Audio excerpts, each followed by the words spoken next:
ఏ పక్క పోయాలరా? నాకేం తెలుసు సార్, మీరు కదా డాక్టర్. అవులే గాని వారా నొప్పి ఎటు సైడ్ ఉంది చెప్పు. Right side sir. అయితే లెఫ్ట్ సైడ్ పోద్దాం. గట్లెందుకు సార్? పాగలేను వారా, ఆల్రెడీ నొప్పి ఉన్న తాట పోతే ఇంకా నొప్పి లేవదారా? కరెక్టే సార్. మరి సార్ నాకు మత్తు మంది ఎందుకు ఎక్కుతలేదు? ఇత్తే కదరా ఎక్కేతందుకు. బీర్లకు పైసలు లేవని కాంపౌండర్ గారు దావకాన్లో ఉన్న మత్తు మంది ఇచ్చుకొని పన్నారు కొడుకులు. నా దగ్గరేమో జీతాలు ఇద్దామంటే పైసలు లేవు. రోజు 100 ఆపరేషన్లు చేస్తే అందులో 80 ఫ్లాప్ అవుతున్నాయి, 10 ఆవరేజ్ ఆడుతున్నాయి, 10 హిట్ అవుతున్నాయి. మన తెలుగు సినిమా లెక్క. నాదేమైతుంది సార్? ఇవాళ ఆన్యపకాయ కూర అండిర్రా ఇంట్లో. ఆవరేజ్ అవుతుంది నీ పక్క. ఆవరేజ్ అంటే ఆపరేషన్ సక్సెస్ అవుతుంది కానీ కోమాల కోతావురా సచ్చేదాకా. ఇక బెడ్ మీనే మటన్ కూడా గిందిలేసి పిండి లెక్క వేసి జ్యూస్ చేసి తాగిపిచ్చుడే. కోమాలకు ఎందుకు పోతుంది సార్? ఆపరేషన్ చేయంగా కత్తెర కడుపులో మర్చిపోతే కోమాలకు ఒక గోవాకు డిఎస్పీ పాటలు పెట్టుకుని యానాము చేరి నా ఈ నాము మారు నన్ను డాన్స్ చేస్తావా రాహులే?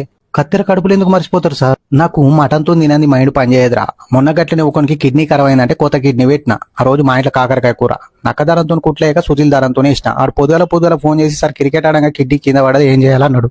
అవులే కానీ వారా కింద పడ కిడ్నీ మళ్ళీ పెడితే నీకు ఇన్ఫెక్షన్ వస్తుంది, నాకు సైడ్ పేరు వస్తుంది.